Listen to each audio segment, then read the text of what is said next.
성도의 삶. 사람은 누구나 자신이 사랑하는 사람을 기쁘게 해주기를 원합니다.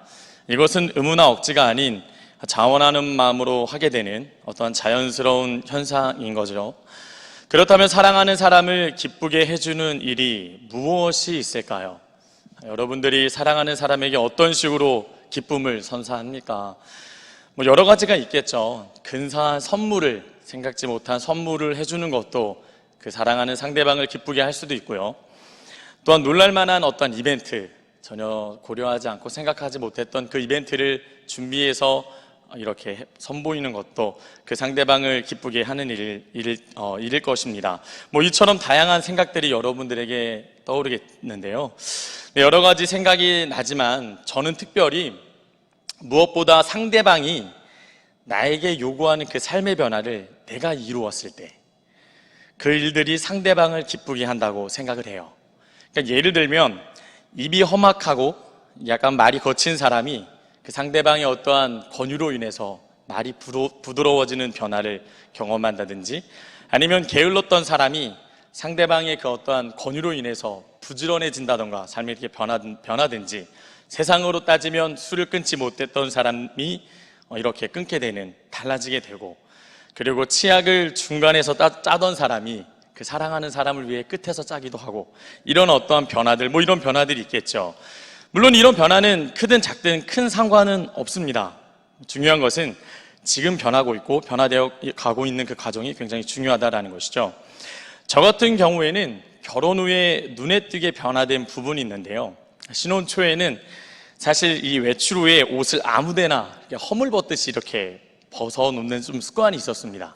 그런데 이제 시간이 지나고 나니까 저도 모르게 자연스럽게 빨래통으로 향하고 있더라고요.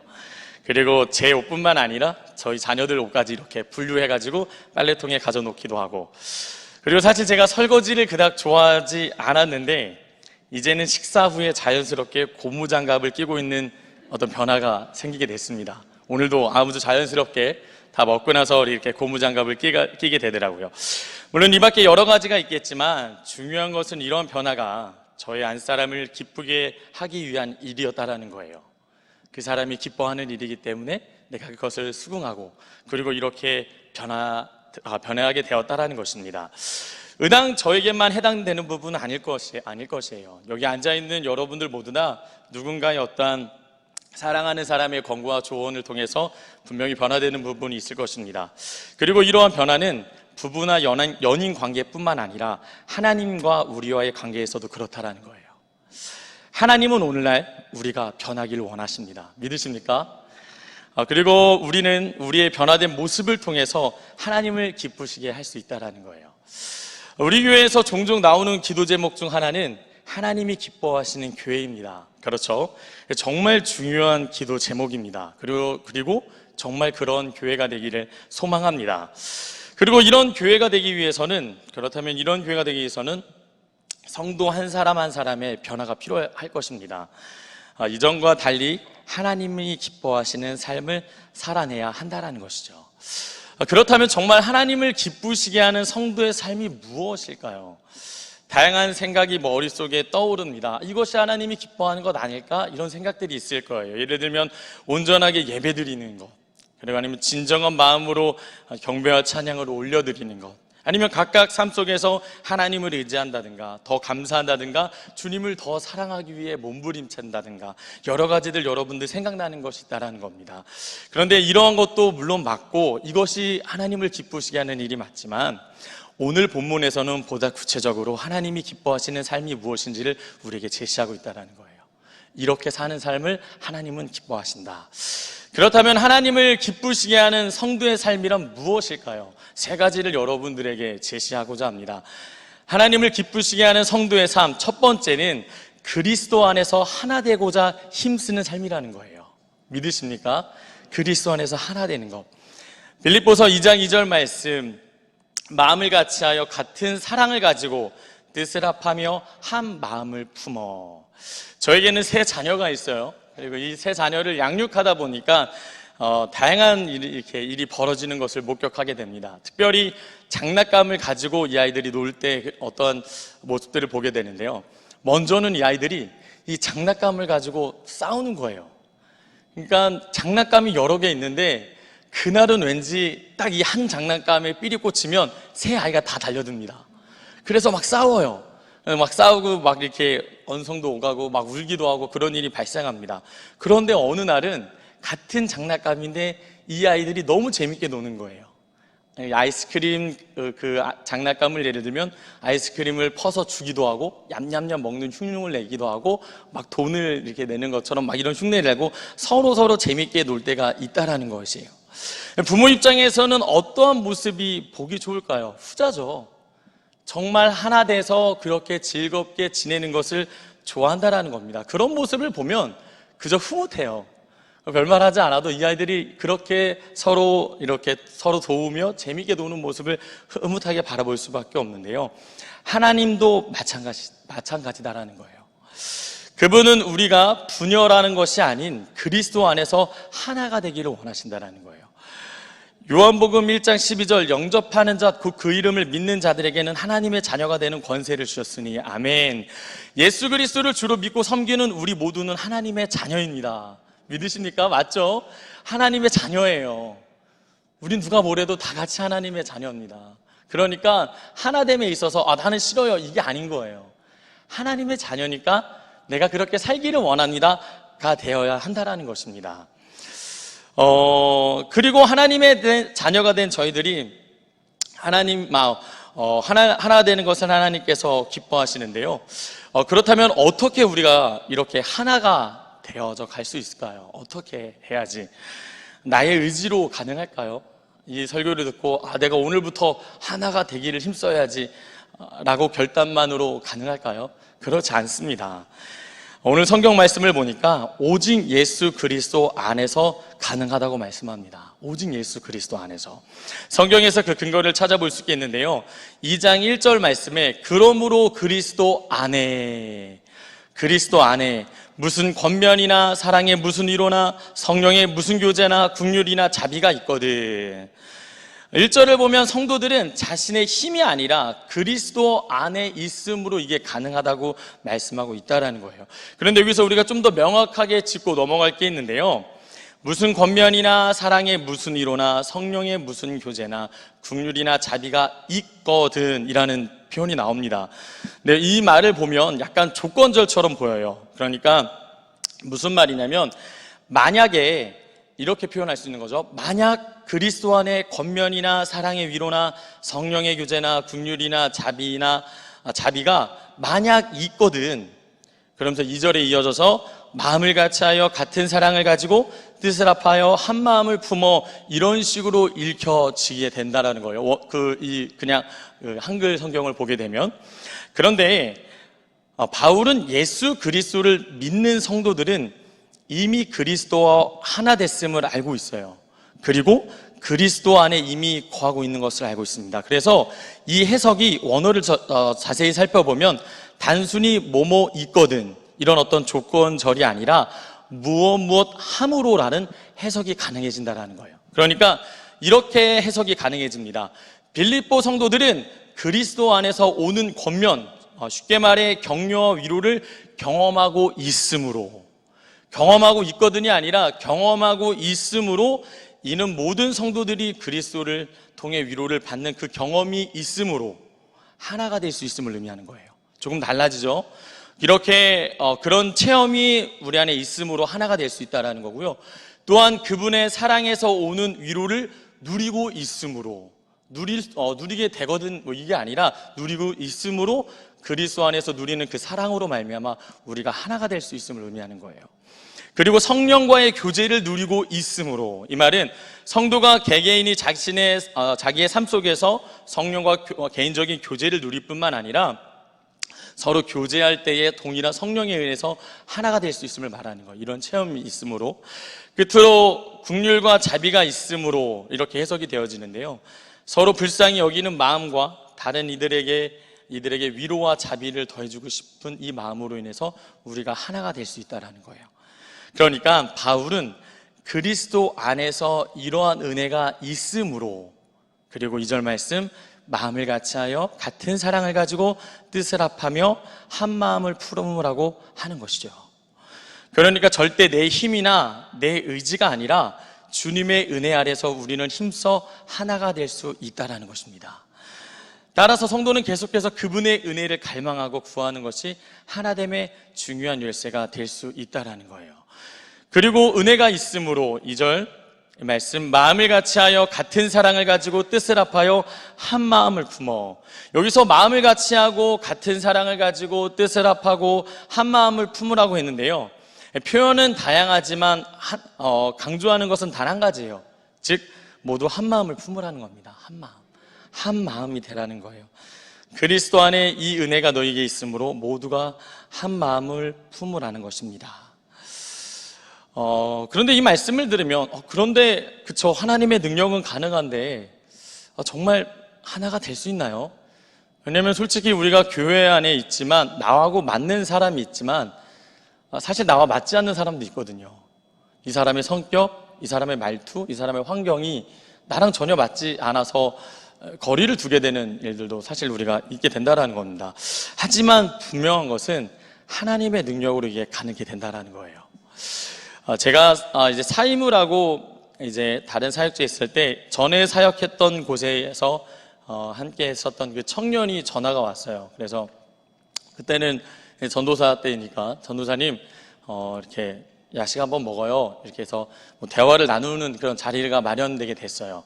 그래서 이렇게 어떻게 잘 지내고 있느냐, 신앙생활 잘하고 있느냐 해서 이런저런 얘기를 주고받다가 그 친구가 한 간증을 합니다. 어떤 간증을 하냐면 제이어스라는 그 단체에서 선교를 가게 됐다라는 거예요. 자기가 자원하는 마음으로 다른 나라에 선교를 가게 됐다라는 겁니다. 가게 됐는데 이제 조별로 이렇게 행동을 하게 되는 어떤 그 커리큘럼이 짜여진 거죠. 그래서 조원들을 만났는데 신기하게도 그 조원이 하나같이 자신과 너무 맞지 않았대요. 그래서 솔직하게 이렇게 얘기하더라고요. 만약 그 사람들을 세상에서 만났으면 쳐다도 안 볼 사람들이었다고. 이렇게 안 맞는 사람이 있을 수 있는가 싶을 정도로 그 사람과 안 맞았다고 하더라고요. 사람들과. 근데 본인뿐만 아니라 나머지 사람들도 그랬대요. 나중에 고백하는 게.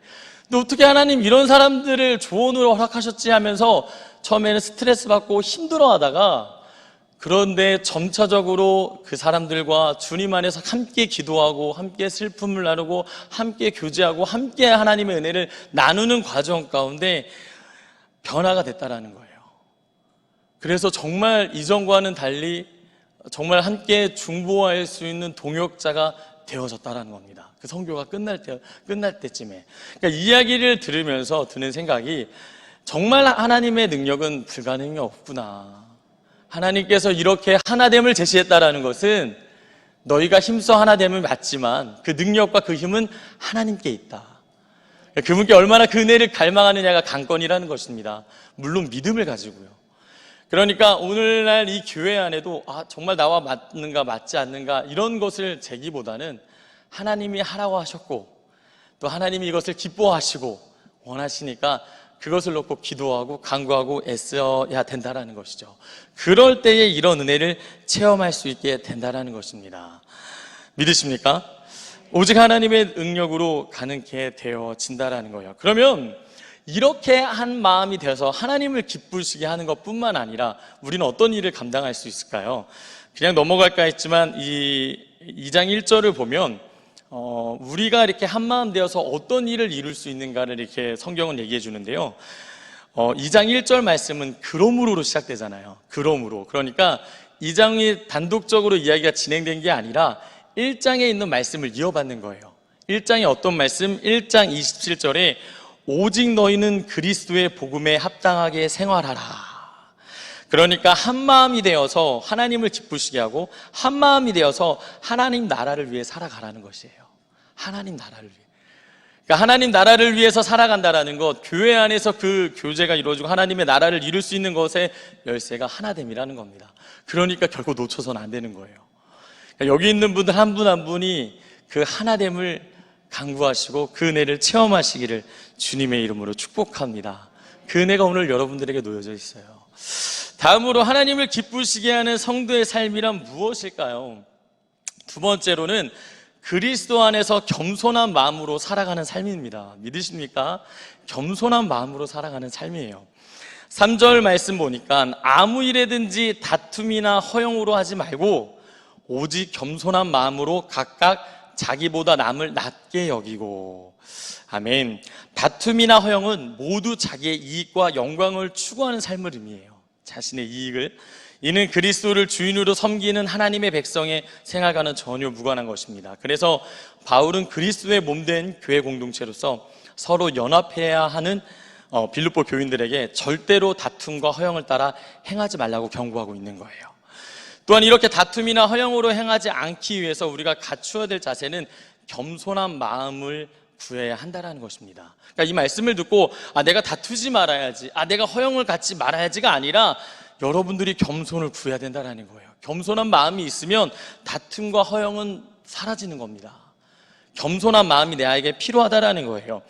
예수님께서 십자가에 달려 죽으시기 직전 다락방에서 직접 제자들의 발을 씻기셨습니다. 요한복음 13장 14절에서 15절 말씀에 내가 주와 또는 성생이 되어 너희의 발을 씻었으니 너희도 서로 발을 씻어주는 것이 옳으니라.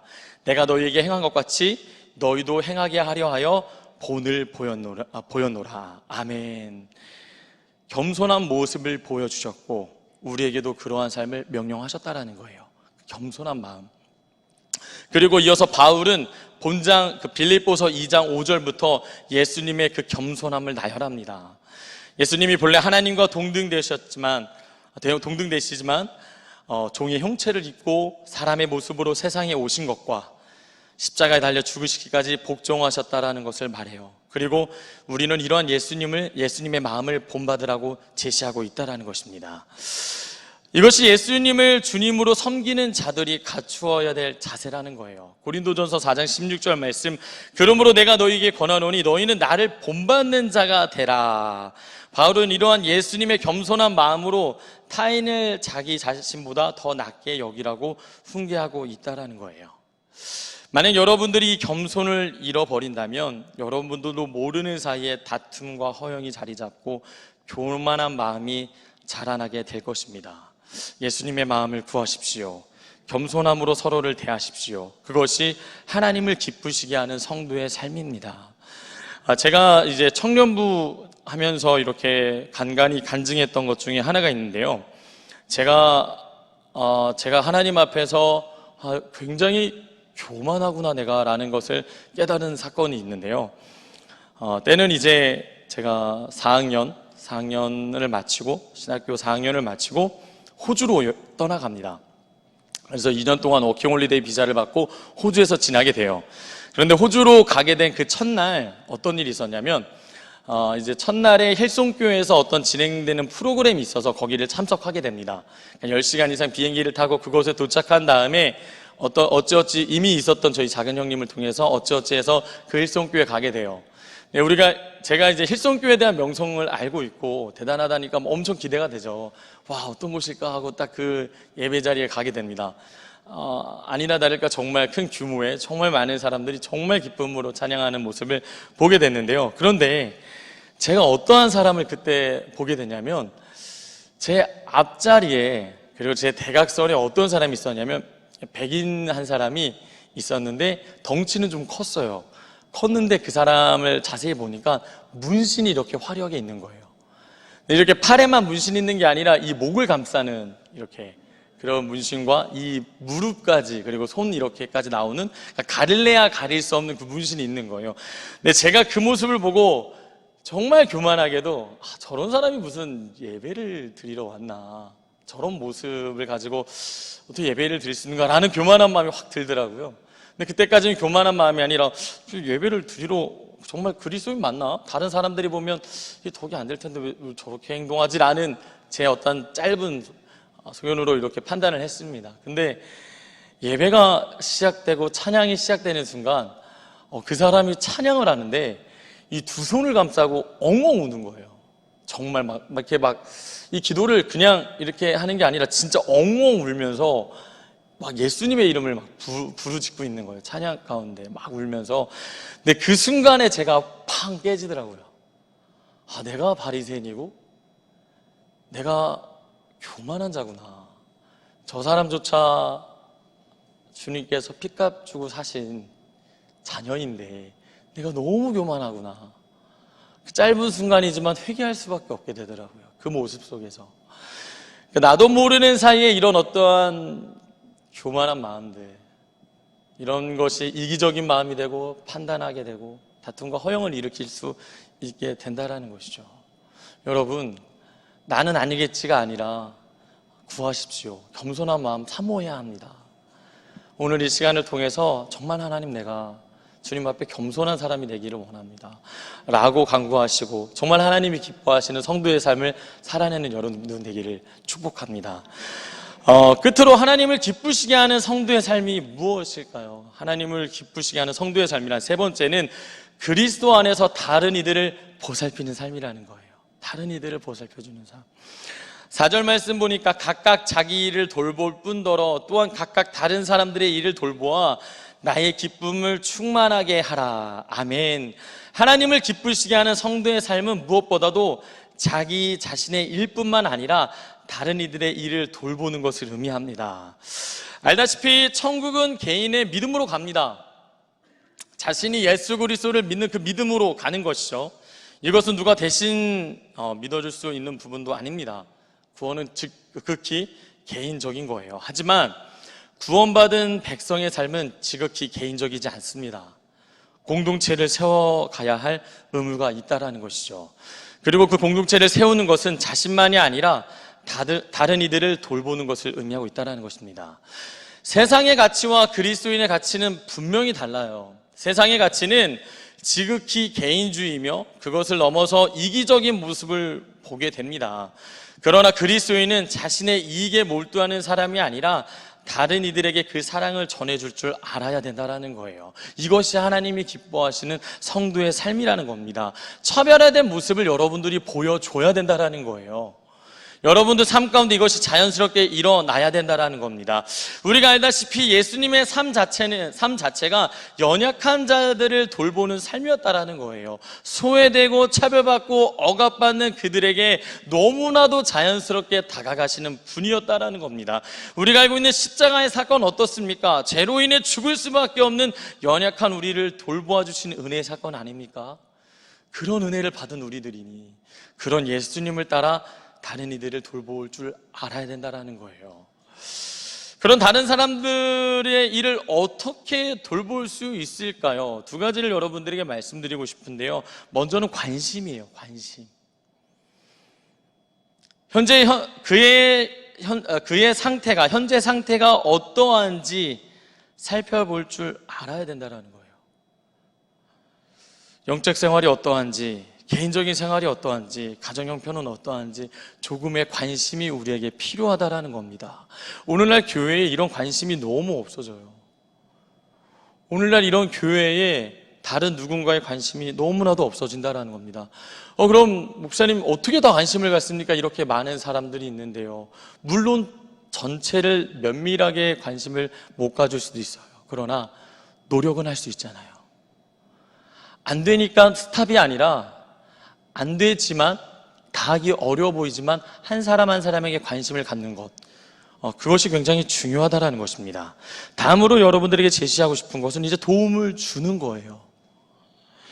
다양하게 도울 수 있는데요, 지쳐있는 영혼들을 위해서 기도해 주십시오.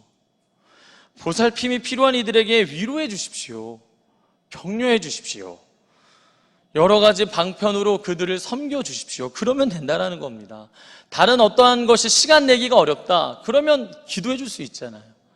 기도만큼 중요한 게 어디 있습니까? 기도만큼 하나님의 역사가, 그 능력이 강한 게 어디 있어요? 그러니까 누군가에 대해서 관심을 갖고 그들을 위해서 정말 기도해 주는 것, 이것이 정말 하나님이 기뻐하시는 성도의 삶이라는 겁니다. 여러분 지금 어떠하세요? 여러분 지금 어떠하십니까? 여러분들의 관심은 나와 가까운 사람, 아니면 내 가정, 아니면 나와 친분 있는 사람만, 이 테두리 안에만 있습니까? 조금만 넓게 보십시오. 하나님이 기뻐하시는 삶을 살아내는 여러분 되기를 축복합니다. 말씀을 마치고자 합니다. 하나님이 기뻐하시는 성도의 삶, 하나님이 기뻐하시는 교회의 공동체의 모습은 주님 안에서 하나 되고자 하는 마음을 갖고 자신보다 남을 낮게 여기는 겸손한 마음을 갖는 것이며 자신의 이익만이 아니라 다른 이들을 향해서 관심과 도움을 돌볼 줄 아는 마음을 갖는 것입니다. 우리 평택중학교의 성도님들 모두가 이러한 마음을 가지시기를, 정말 하나님이 기뻐하시는 성도님들 다 되기를 주님의 이름으로 축복합니다.